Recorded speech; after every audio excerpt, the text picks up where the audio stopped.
ओम शांति।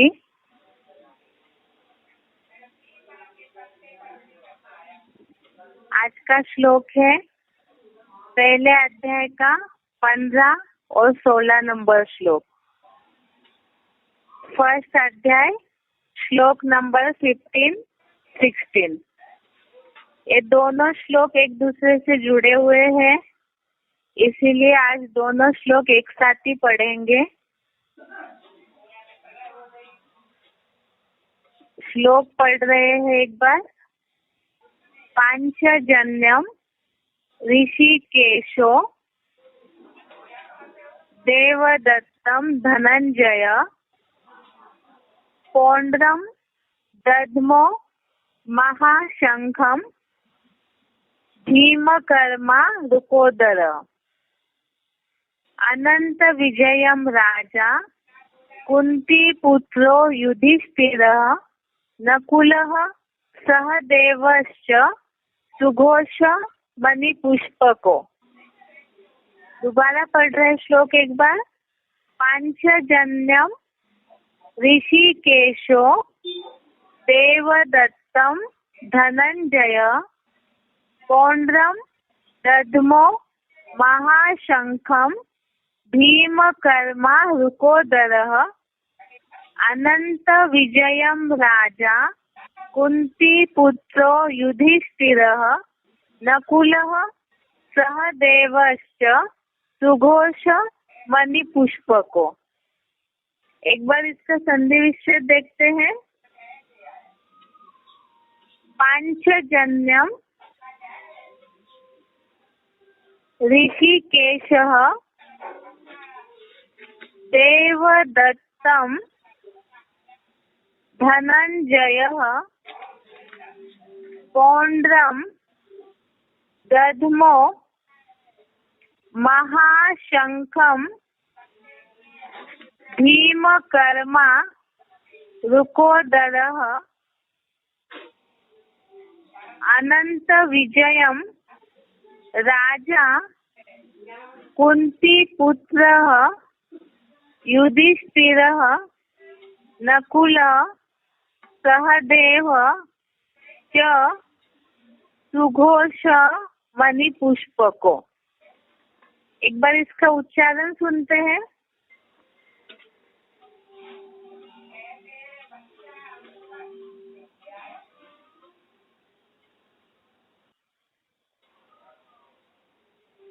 अध्याय 1 का 15वां एवं 16वां श्लोक।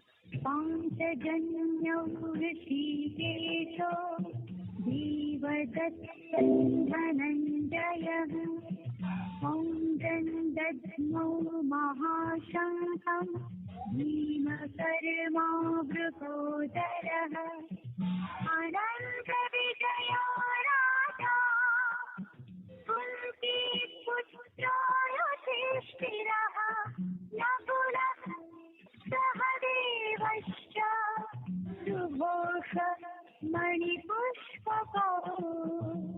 ऋषिकेशो पांचजन्यम।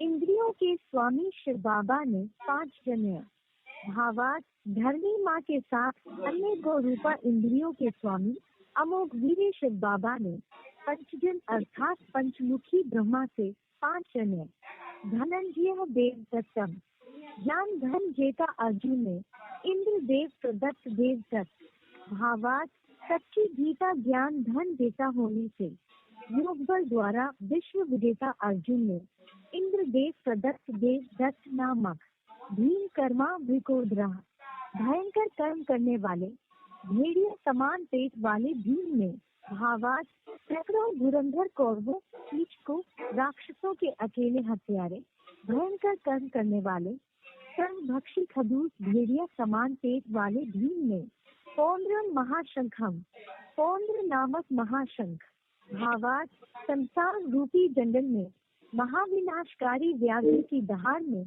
पौंड्र नामक महाशंख कुंती पुत्र राजा युधिष्ठिर अनंत विजय कुंती माता के पुत्र राजा युधिष्ठिर ने अनंत विजय भावार्थ कुंती माता के पुत्र जो अहिंसावादी धर्म योद्धा थे उन सदा ही सत्यवादी मुख वाले राजा युधिष्ठिर ने सत्य का सदा विजय दाता अनंत विजय नकुलः सुघोष न प्लस कुल ने सुघोष भावार्थ महाविशैली व्यभिचारी वृष्णिवंशी विदेशियों प्रति न्योला जैसे ना प्लस कुल ने जो विश्व में ना देशी या विदेशी रहे किंतु विदेशी धर्माधीशों के मंदूक अश्वों का वश करता तथा गजगोर समान घोषणा जैसा सुघोष चा सहदेवा मणि पुष्प को दधमो और सहदेव ने मणि पुष्पक शंख बजाए भावार्थ और नानक नाम के सिख संप्रदाय में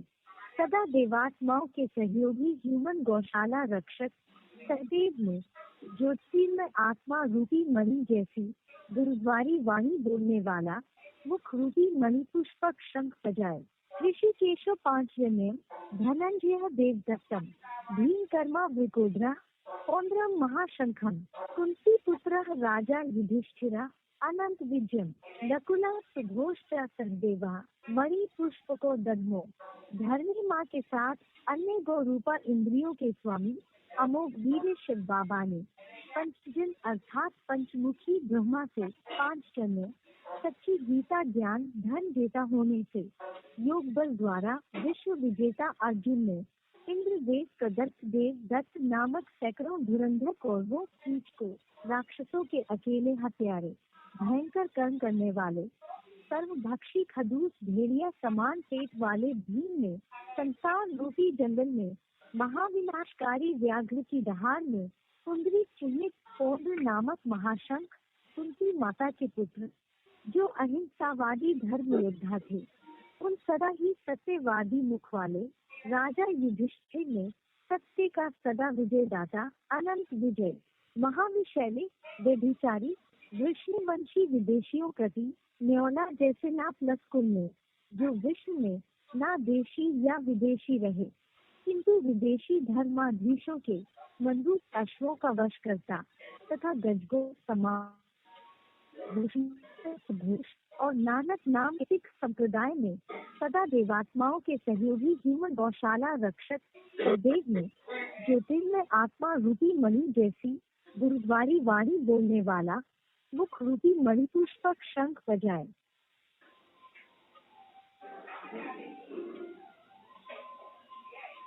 इसका अर्थ समझते हैं अभी।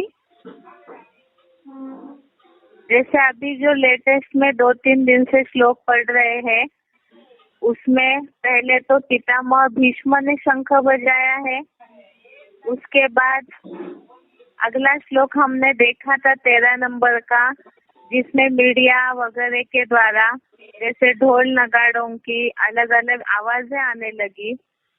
उसके बाद फिर अर्जुन के द्वारा शंख बजाया गया और अभी इस श्लोक में 15 और 16वें श्लोक में बाकी जो पांडव है उन्होंने जो शंख बजाया है उसके बारे में बताया है। जैसे यहाँ लिखा है ऋषिकेशो पांचजन्यम धरणी माँ के साथ ऋषिकेशो पांचजन्यम अर्थात इंद्रियों के स्वामी ने धनंजय देवदत्तम अर्थात ज्ञान धन जेता अर्जुन ने इंद्र देव प्रदत्त देवदत्त। आगे है भीम कर्मा रुकोदर अर्थात भयंकर कर्म करने वाले भेड़िया समान पेट वाले भीम ने पौंड्रम महाशंखम कुंती पुत्र पौंड्र नामक महाशंख कुंती माता के पुत्र।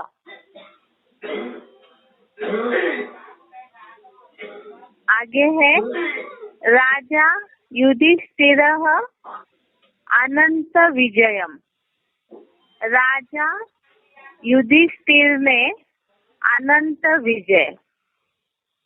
आगे है नकुल सुघोष नकुल सुघोष आगे है च सहदेवः, सहदेव ने। आगे है मणि पुष्पको दध्मो, अर्थात मणि पुष्पक बजाए। तो इसमें जो भी पांडव है उन्होंने जो शंख बजाए हैं वो शंखों के नाम बताए हैं। जैसे पहले तो बताया अर्जुन ने इंद्र देव प्रदत्त देवदत्त, भीम का बताया है पौंड्र नामक महाशंख, राजा युधिष्ठिर का बताया है अनंत विजय, नकुल का बताया है सुघोष और सहदेव का बताया है मणिपुष्पक शंख। अभी इसका क्लैरिफिकेशन सहित अर्थ समझते हैं। यहाँ लिखा है धरनी माँ के साथ अन्य गौ रूपा इंद्रियों के स्वामी।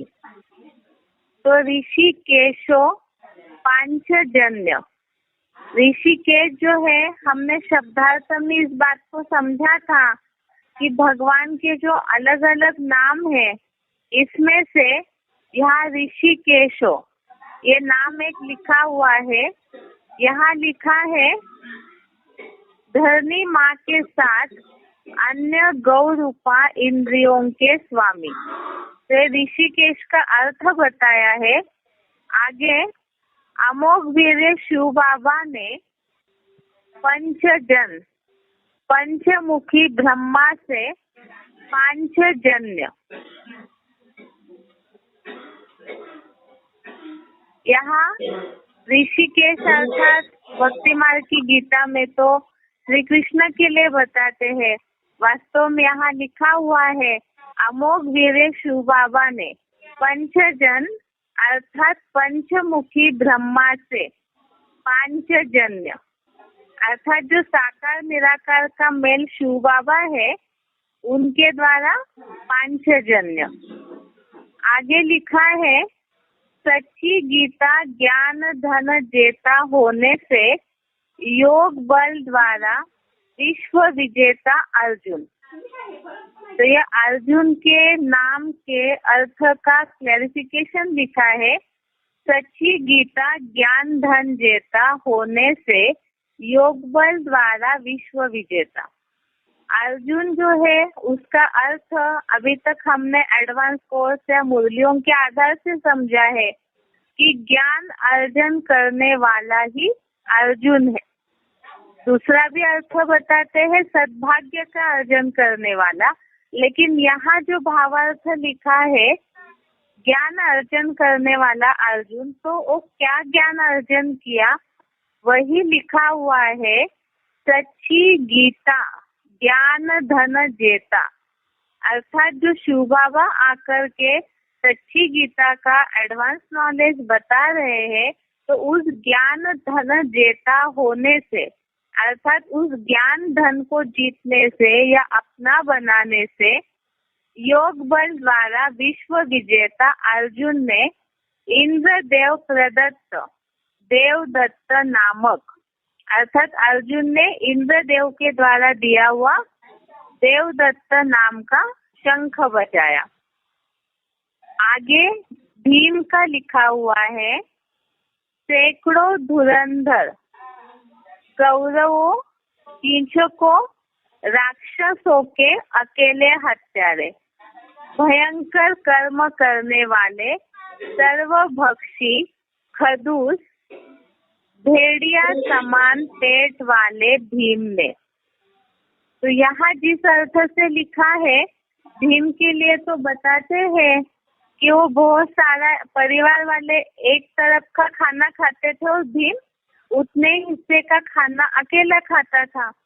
यहाँ तो हमने एडवांस कोर्स के आधार से समझा है कि ब्राह्मण परिवार का योग बल और उसकी तुलना में जो भीम का पाठधारी है साकार पाठधारी, उनका जो योग बल है वो एक तरफ है। यहाँ जो भाव लिखा हुआ है कि सैकड़ों कौरवों धुरंधर कौरवों कीचकों, राक्षसों के अकेले हत्यारे। तो यहाँ तो शिव बाबा ने बोला है कि अभी की दुनिया में जो भी ऐसे भयंकर कर्म करने वाले हैं, तो उन सबके देह भान को नष्ट करने वाला जो भीम पाठधारी है वही है। तो सारी दुनिया के जो भयंकर आतताई लोग हैं, उनके देह भान को अपने ज्ञान के बल से और योग बल से वो नष्ट करते हैं। इस हिसाब से लिखा है, सैकड़ों धुरंधर कौरवों, कीचकों, राक्षसों के अकेले हत्यारे, भयंकर कर्म करने वाले, सर्वभक्षी खदूस। खदूस का अर्थ हमने पहले भी समझा था, ज्यादा खाने वाला। और यहाँ भेड़िया समान पेट वाले भीम ने, अर्थात पेट बड़ा है, संसार रूपी जंगल में महाविनाशकारी व्याघ्र की दहाड़ में, अर्थात ये जो संसार है ये तो पूरा कांटों का जंगल बना हुआ है। जंगल में जैसे वैरायटी प्राणी रहते हैं, इसी तरह से इस जो कलयुगी संसार है, इसमें मनन चिंतनशील मनुष्य कोई है ही नहीं। सभी जानवरों की तरह हिंसक हो चुके हैं। इसीलिए लिखा है, संसार रूपी जंगल में महाविनाशकारी व्याघ्र की दहाड़ में, अर्थात बाघ बोला हुआ है, टाइगर बोला हुआ है। तो इस हिसाब से जो भयंकर ज्ञान की दहाड़ मारते हैं, इसके लिए लिखा है कि भीम ने संसार रूपी जंगल में महाविनाशकारी व्याघ्र की दहाड़ में पुंडरीक चिन्हित पौंड्र नामक महाशंख, यहाँ पुंडरीक अर्थात सफेद कमल पुष्प के हिसाब से बोला है, पौंड्र नामक महाशंख बजाया। तो अर्थात भीम ने महाविनाशकारी व्याघ्र की दहाड़ में, अर्थात जैसे शेर का, टाइगर का आवाज, बाघ का आवाज एक दहाड़ में गूंजता है जंगल में, इसी तरह से भीम ने भी अपने शंख से, पौंड्र नामक महाशंख से सारी दुनिया में इसी तरह का आवाज किया। आगे है कुंती माता के पुत्र जो अहिंसावादी धर्म योद्धा थे, उन सदा ही सत्यवादी मुख वाले, ये अर्थ बताया जा रहा है राजा युधिष्ठिर का, जो अहिंसावादी धर्म योद्धा थे, अर्थात हिंसा न करने वाले धर्म के योद्धा थे। उन सदा ही सत्यवादी मुख वाले, अर्थात सदा सत्य बोलने वाले राजा युधिष्ठिर ने सत्य का सदा विजय दाता, अनंत विजय, अनंत अर्थात अनंत काल के लिए, हमेशा के लिए, सदा के लिए, इस भाव से लिखा है सत्य का सदा विजय दाता, अनंत विजय। तो राजा युधिष्ठिर ने सदा सत्य के विजय दाता नाम का, इसका अर्थ बताया अनंत विजय का, कि इस भावार्थ का अर्थात अनंत विजय नाम का शंख बजाया। आगे बताया है न प्लस कुल। तो न कुल का अर्थ हम जानते हैं कल्प वृक्ष के हिसाब से कि जो संन्यास धर्म वाले हैं, जिनके लिए बताया जाता है कि वो स्थापना में, शुरुआत में भारत में रहे, और जैसे उनका मान मर्तबा बढ़ने लगा, वैसे ही तमो प्रधानता बढ़ते बढ़ते उनकी इच्छा आकांक्षाएं बढ़ने लगी, और विदेशों में भी वो बहुत सारा नामाचार हो जाता है संन्यास धर्म का। इस हिसाब से जो नकुल है, अर्थात संन्यास धर्म की कोई पांडव जैसी आत्मा है, जिनके लिए यहाँ बताया है महाविशैले व्यभिचारी ऋष्णिवंशी विदेशियों प्रति न्योला जैसे। यहाँ न्योला अर्थात सर्प को काटने वाला प्राणी, सांप को जो खा जाते हैं ऐसा प्राणी। तो यहाँ महाविशैले व्यभिचारी ऋष्णिवंशी, ऋषिवंशी अर्थात यादवों के हिसाब से बोला हुआ है। ऐसे जो विदेशी आत्माएं हैं, विदेशी धर्म वाले हैं, उनके प्रति अपनी पवित्रता की बल से जो महाविषैले और व्यभिचारी है, लेफ्टिस्ट जितने भी धर्म है वो सारे ही विषैले हैं, तो उनके प्रति जैसे सांप को न्योला काटता है, इसी तरह से ये संन्यास धर्म वाले भी अपनी पवित्रता के आधार से विदेशियों के प्रति सशक्त रहते हैं। इसलिए यहाँ लिखा है कि महाविषैले व्यभिचारी ऋषिवंशी विदेशियों प्रति न्योला जैसे नकुल, जो विश्व में न देशी या विदेशी रहे। तो ये तो बताया कि स्थापना भारत में होती है और विदेश में जाके फैल जाता है। इस भावार्थ से यहाँ लिखा है किंतु विदेशी धर्माधीशों के मनरूप अश्वों का वश करता तथा गजगोर समान घोषणा जैसा सुघोष। विदेशी धर्माधीशों के मनरूप अश्वों का वश करता। तो ऊपर भी हमने इस बात को समझा कि जब ये आत्माएं सर्प जैसी आत्माओं के प्रति न्योला जैसा व्यवहार करेंगे, अपने पवित्रता से सशक्त वाला व्यवहार करते हैं, तो इसीलिए यहाँ लिखा कि विदेशी धर्माधीशों के मनरूप अश्वों का वश करता, अर्थात पवित्रता के बल से वो उनसे विजय पाते हैं, कंट्रोल करते हैं। इस हिसाब से लिखा है कि उनके भाषणों में ऐसी ताकत होती है। इसी के लिए लिखा तथा गजगोर समान घोषणा जैसा सुघोष नाम का शंख नकुल ने बचाया। और नानक नाम के यहाँ सहदेव जो है पांचवा पांडव, वो सिख धर्म से कनेक्टेड होते हैं। इस हिसाब से यहाँ सहदेव का अर्थ पहले लिखा है, नानक नाम के सिख संप्रदाय में सदा देवात्माओं के सहयोगी ह्यूमन गौशाला रक्षक। सहदेव के लिए महाभारत में ऐसे दिखाया जाता है कि जब पांडव अज्ञातवास में थे तो विराट राजा के राज्य में सहदेव ने गौशाला संभाली थी। और नकुल के लिए यहाँ जो लिखा है अश्वों का वश करता, तो नकुल के लिए बताते हैं कि उन्होंने विराट राजा के राज्य में अश्वशाला संभाली थी। अब यहाँ जो लिखा है नानक नाम के सिख संप्रदाय में सदा देवात्माओं के सहयोगी ह्यूमन गौशाला रक्षक सहदेव ने, अर्थात ये जो सिख संप्रदाय वाले होते हैं, इनकी विशेषता बताइए सिख धर्म की कि ये एक नारी सदा ब्रह्मचारी होते हैं और दूसरा सेवा भावना रहती है उनकी हमेशा।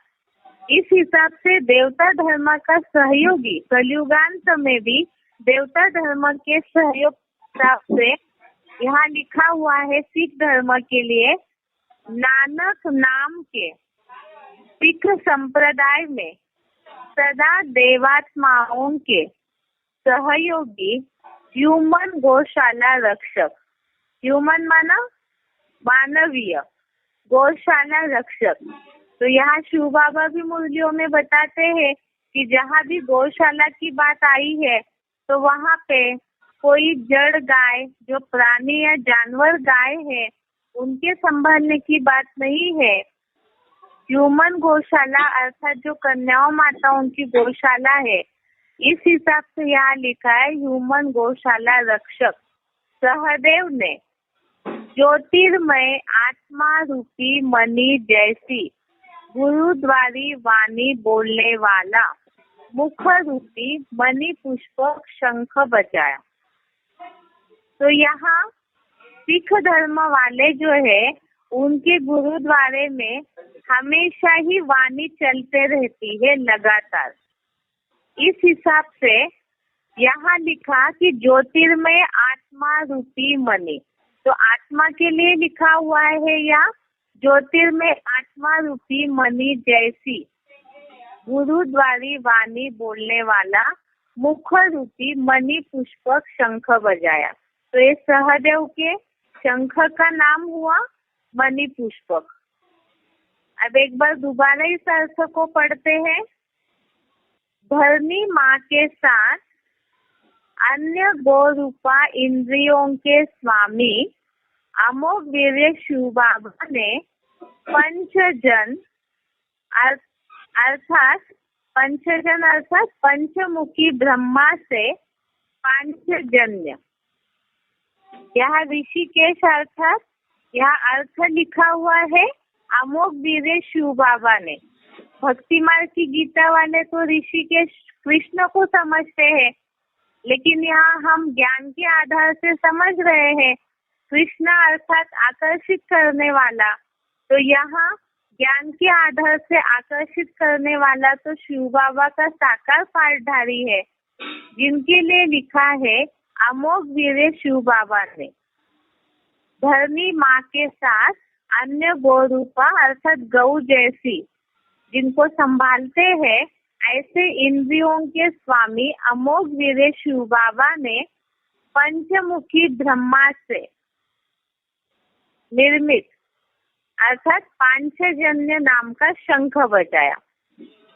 सच्ची गीता ज्ञान धन देता होने से योग बल द्वारा विश्व विजेता अर्जुन ने इंद्रदेव प्रदत्त देवदत्त नामक शंख बजाया। आगे सैकड़ों धुरंधर कौरवों, कीचकों, राक्षसों के अकेले हत्यारे भयंकर कर्म करने वाले सर्वभक्षी खदूस भेड़िया समान पेट वाले भीम ने संसार रूपी जंगल में महाविनाशकारी व्याघ्र की दहाड़ में पुंडरी चिन्हित पौंड्र नामक महाशंख बजाया। या भीम का अर्थ बताया और शंख का भी अर्थ बताया और किस तरह से शंख बजाया वो भी बताया है। पहले तो भीम का अर्थ बताया कि भीम का कार्य क्या है। सैकड़ों धुरंधर कौरवों, कीचकों, राक्षसों के अकेले हत्यारे भयंकर कर्म करने वाले सर्वभक्षी खदूस भेड़िया समान पेट वाले भीम ने एक तो बताया भयंकर कर्म करने वाला है, तो क्या कर्म करने वाला है वो बताया है कि कौरवों, कीचकों, राक्षसों को अकेले मारा है। यहाँ तो हम ज्ञान के आधार से समझते हैं कि ज्ञान और योग बल के आधार से सबका देह भान भीम किस तरह से नष्ट करते हैं, अर्थात जिनके अंदर भी आसुरी विकारी प्रवृत्तियां है उनको ज्ञान के आधार से किस तरह नष्ट करते हैं। आगे लिखा है सर्वभक्षी खदूस भेड़िया समान पेट वाले भीम ने। तो यहाँ बताया है कि योग बल की ताकत है उनके अंदर उतनी, तो इसीलिए वो पेट उनका बड़ा दिखाया है, ज्यादा खाने वाला बताया है, तो योग बल की ताकत के हिसाब से बताया। और शंख से जो आवाज निकला है उसका रूप बताया कि किस तरह से उन्होंने शंख बजाया।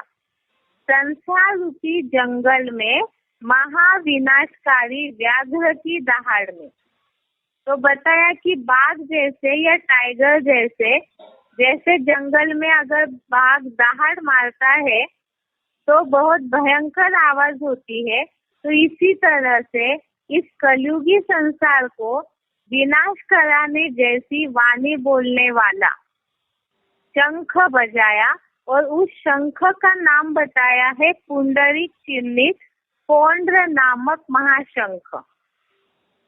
आगे युधिष्ठिर के लिए बताया है कुंती माता के पुत्र जो अहिंसावादी धर्म के योद्धा थे, उन्होंने उनकी विशेषता बताई है कि सदा ही सत्यवादी मुख वाले, अर्थात सदा सत्य बोलने वाले राजा युधिष्ठिर ने सदा सत्य का सदा विजयदाता अनंत विजय नाम का शंख बजाया।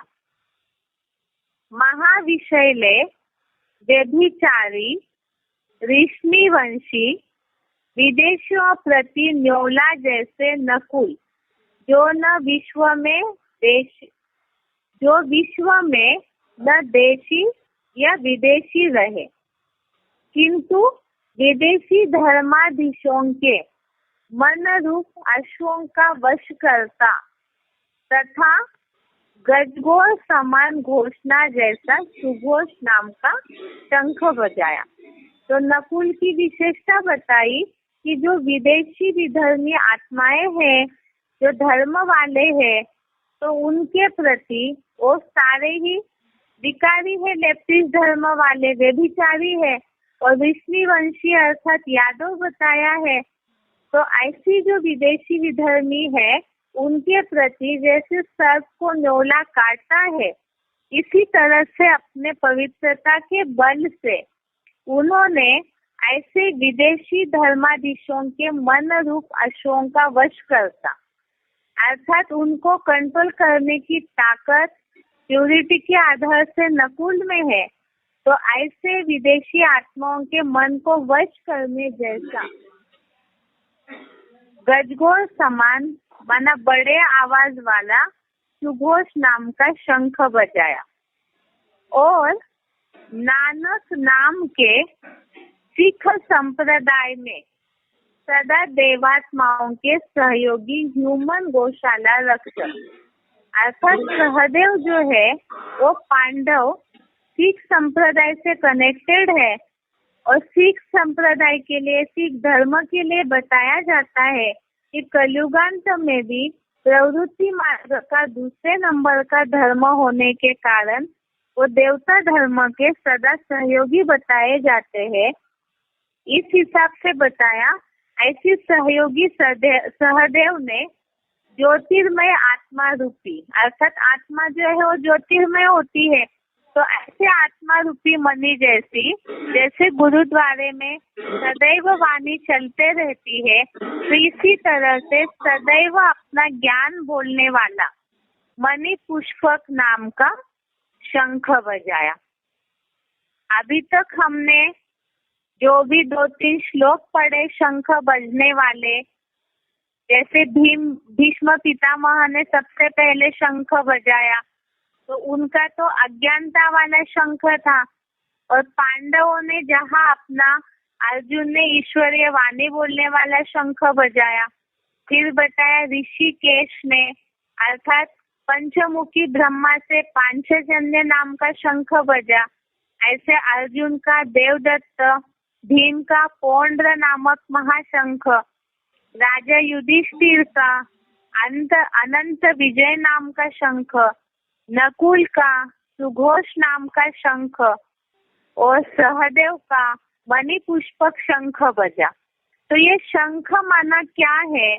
वास्तव में शंख जो है वो मुख से बजाया जाता है, अर्थात यहाँ कोई अलग से स्थूल शंख बजा करके कोई परमात्मा प्रत्यक्षता नहीं हो सकती है।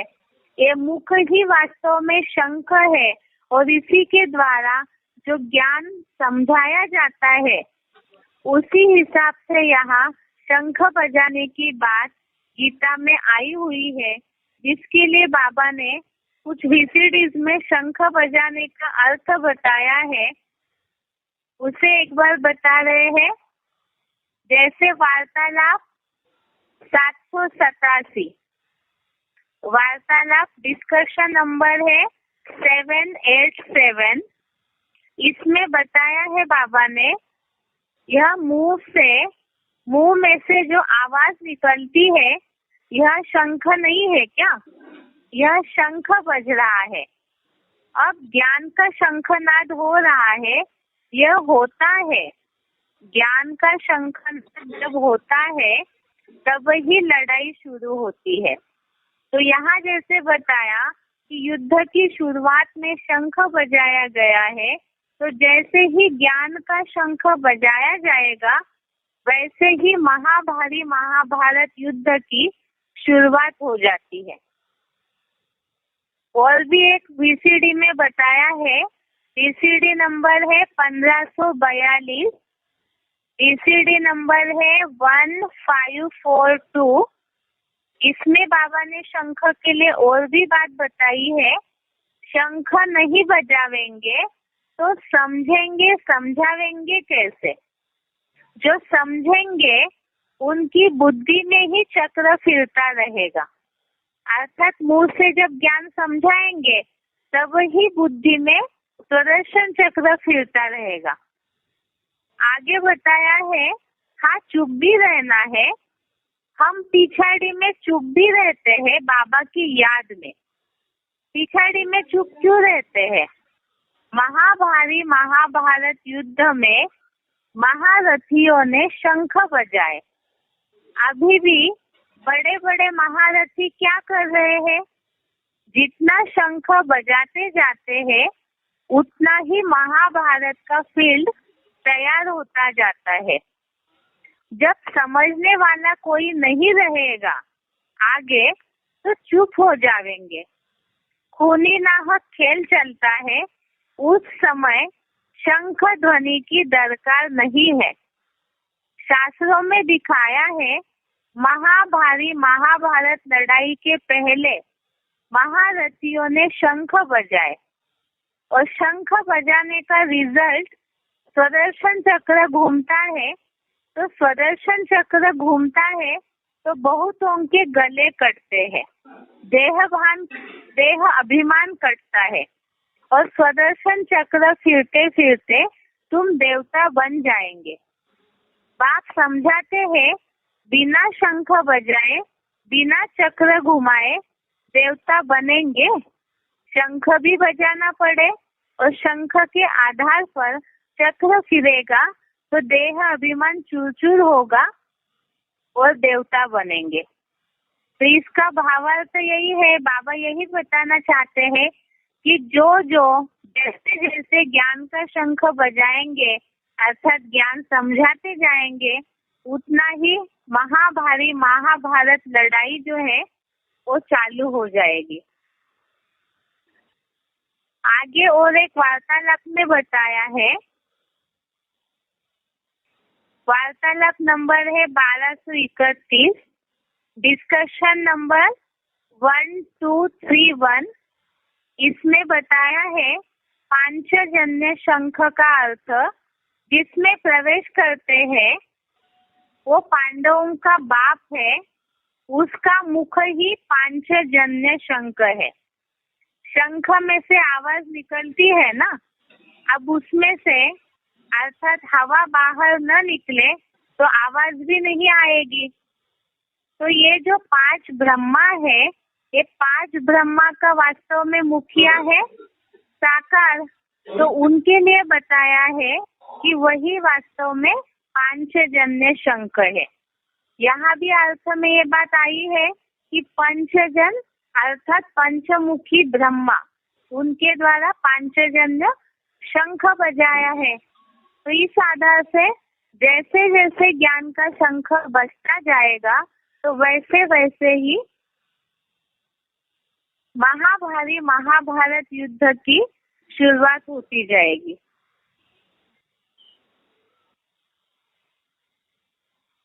आज के लिए ये श्लोक हो गया।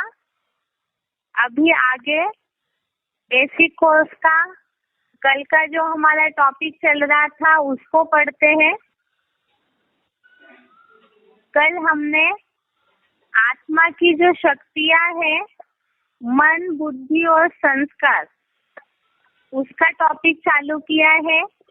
जैसे शरीर इंद्रियों के संघात से बना हुआ है, कर्मेंद्रिया और ज्ञानेंद्रिया मिलकर जो 10 है, उसके संघात से शरीर अपना कार्य करता है।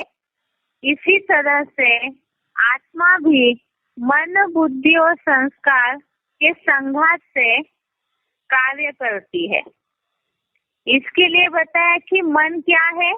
मन है संकल्प शक्ति, अर्थात सोचने विचारने की शक्ति। और इस शक्ति में इतनी ताकत है जिसके कारण दुनिया में कहावतें चलती आई है, मन जीते जगत जीत, मन के हारे हार, मन के जीते जीत, मन चंगा तो कटौती में गंगा, मन खुश तो जहान खुश। तो ये सारी बातें मन के ऊपर ही क्यों बोली जाती है? क्योंकि जरूर मन ही बीज है जिसके द्वारा शरीर का सारा कार्य चलता है। इसीलिए मन जीते जगत जीत बोला है। हिस्ट्री में भी हमने देखा कि बहुत से ऐसे राजाएं हुए, महारथी हुए जिन्होंने विश्व के ऊपर जीत पाने की कोशिश की, लेकिन नहीं जीत पाए। क्यों? क्योंकि देहभान में रहकर के उन्होंने उसकी शुरुआत की। उनके बुद्धि में उस समय ये बात ही नहीं थी कि मन को अगर जीतते हैं, मन की इच्छाओं को अगर जीतते हैं तो जगतजीत बनना आसान हो जाएगा। इसीलिए ही ये कहावतें चलती आई है। और यहाँ तो शिव बाबा जो बच्चों को विश्व का मालिक बनाने का लक्ष्य दे रहे हैं, तो इसीलिए हमारी सबसे पहली पढ़ाई है मन जीते जगत जीत। और अगर पुरुषार्थी जीवन में मन से हार जाते हैं, हिम्मत हार जाते हैं, मन में निगेटिविटी बैठ जाएगी, तो पुरुषार्थी जीवन में भी सफल नहीं हो पाएंगे। इसीलिए ही मन को ठीक करना है।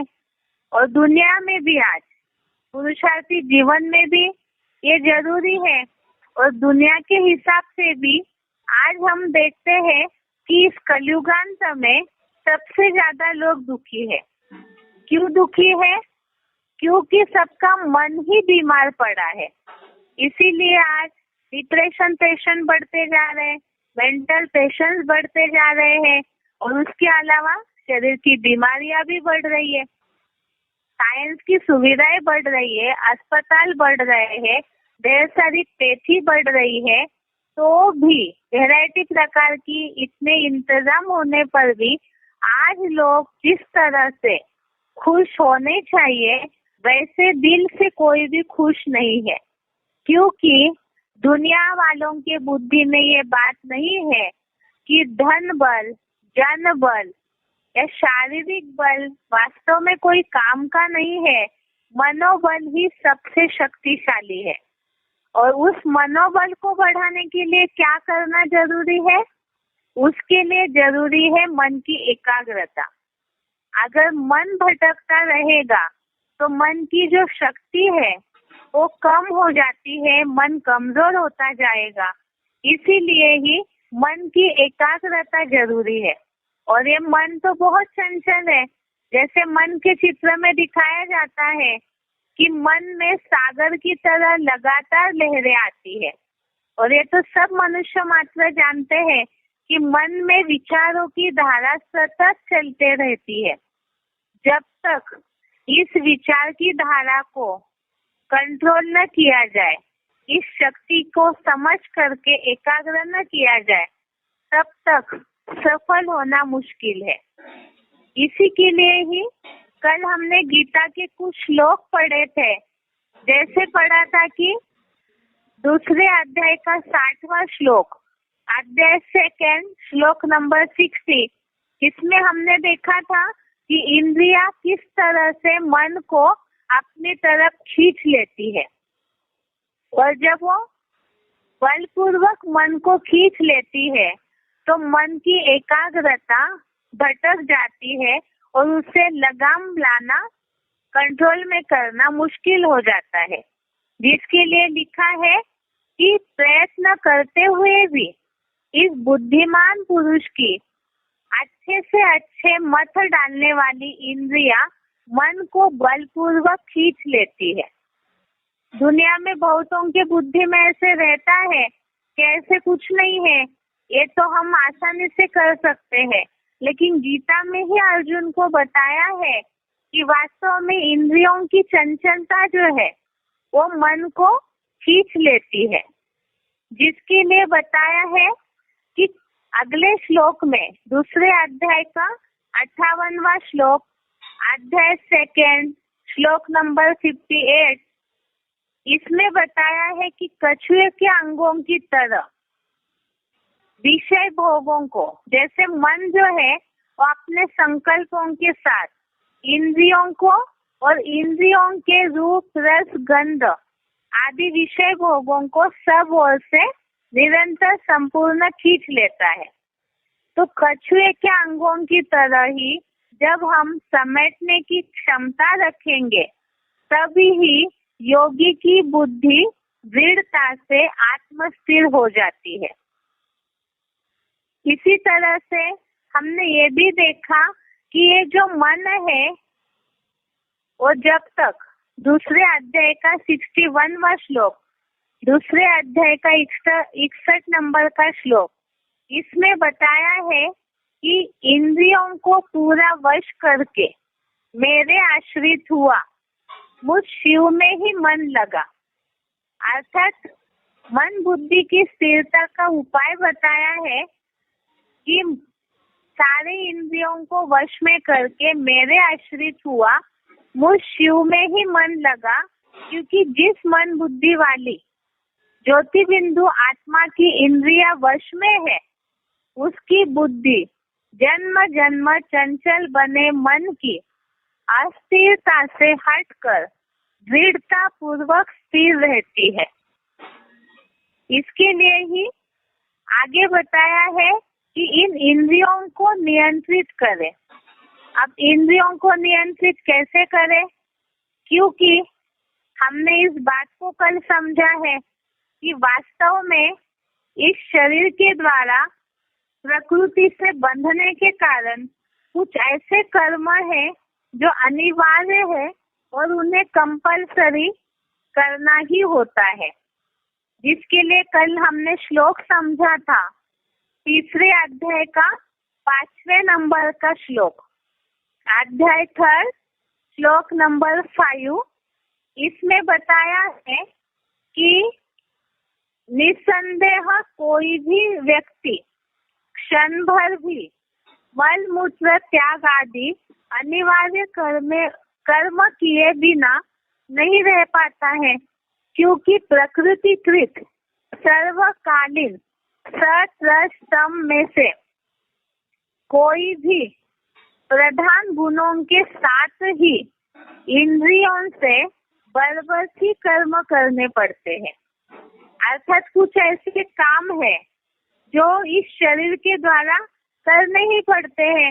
जैसे मल मूत्र त्याग की बात बताई, ऐसे आंखें है तो आंखें तो खुली है तो देखेंगे ही, कान तो सदैव खुले ही रहते हैं तो कानों से कुछ न कुछ सुनाई तो देगा ही।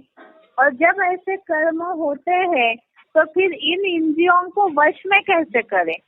क्योंकि जब तक ये कर्मेंद्रिया ज्ञानेंद्रिया कर्म करते हुए उनमें बुद्धि न जाए, मन न जाए, तो इसके लिए क्या करना जरूरी है, जिसके लिए गीता में ही इसका उपाय बताया है।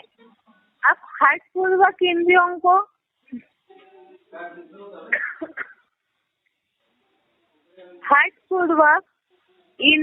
को कंट्रोल करना चाहिए या नहीं करना चाहिए, क्योंकि आज दुनिया में बहुत से ऐसे सन्यासी है, हठ योगी तपस्वी है, वो जबरियन अपने इंद्रियों को कंट्रोल कर रहे हैं। जैसे बाबा ने भी मुरली में बोला है कि कई बार दवाइयाँ खा करके भी सन्यासी लोग अपने इंद्रियों को कंट्रोल करते हैं। तो गीता में इसके बारे में भी समझाया है कि किस तरह से कर्म होना चाहिए। सबसे पहले तो है हठ योगी बनना चाहिए या नहीं बनना चाहिए, उसके लिए गीता में श्लोक आया है। तीसरे अध्याय का 6वां श्लोक है, अध्याय 3 श्लोक नंबर 6। इसमें बताया है कर्मेंद्रियाणि संयम यह अस्ते मनसा स्मरण इंद्रियार्थान विमूढ़ात्मा मिथ्याचार स उच्यते। तीसरे अध्याय का 6वां श्लोक, 3rd अध्याय का श्लोक नंबर 6, इसमें बताया है कर्मेंद्रियाणि संयम यह अस्ते मनसा स्मरण इंद्रियार्थान विमूढ़ात्मा मिथ्याचार स उच्यते।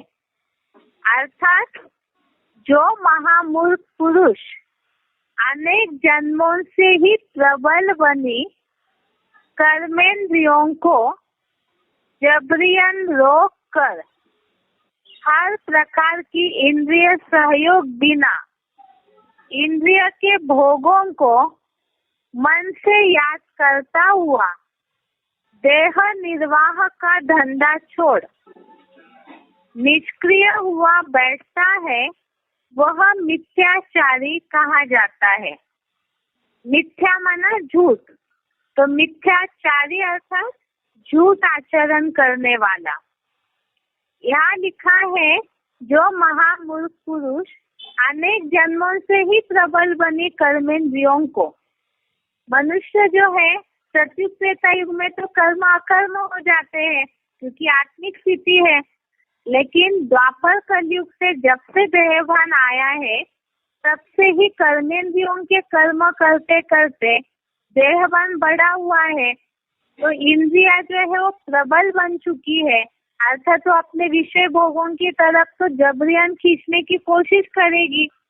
और उसके लिए बोला कि ऐसे कर्मेंद्रियों को जबरियन रोक कर हर प्रकार की इंद्रिय सहयोग बिना इंद्रिय के भोगों को मन से याद करता हुआ, अर्थात कर्मों को रोक करके जबरियन हठयोगी बन करके, अर्थात कर्म तो रुक रहे हैं इंद्रियों के सहयोग के बिना, बना कर्म भले रोका हो लेकिन उन भोगों को मन से याद करते हुए, अर्थात कर्म रोका और मन से वही बातों में बुद्धि बार बार जा रही है, मन से वही संकल्प चल रहे और देह निर्वाह का धंधा भी छोड़ दिया, अर्थात जो दिनचर्या है शरीर की उपजीविका के लिए जो चाहिए वह सब भी छोड़कर निष्क्रिय हुआ बैठता है, अर्थात कुछ भी नहीं करते हैं, बैठ जाते हैं सिर्फ हठयोगी की तरह, तो उन्हें मिथ्याचारी अर्थात झूठ आचरण करने वाला बोला है। जिसके लिए और एक शब्द भी आया था, मिथ्याचारी ढोंगी पाखंडी कहा जाता है इस भाव से, तो इसीलिए बोला है कि वास्तव में इस तरह का हठयोग करने के लिए गीता में नहीं बोला है, उन्हें मिथ्याचारी कहा है।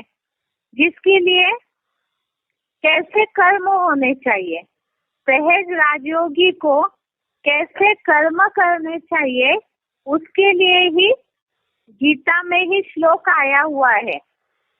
5वें अध्याय का 8वां और 9वां श्लोक, अध्याय 5 श्लोक नंबर 8, 9, इसमें बताया है कि कर्मों को छोड़ने की बात नहीं है, क्योंकि योग युक्त पुरुष इंद्रियों से सब कार्य करते हुए भी जैसे कि कुछ करता नहीं है, क्योंकि मुख्य बात है यहाँ मन को कंट्रोल करने की।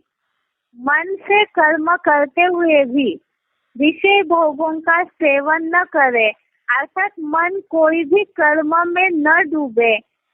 इसके लिए बाबा बोलते हैं कि इस दुनिया में रहते हुए भी तुम बच्चों को बुद्धियोग इस दुनिया से हटाना है, अर्थात आंखों से देख भी रहे हैं तो इस दुनिया में विनाशी चीजों में कहीं भी आंख नहीं डूबनी चाहिए।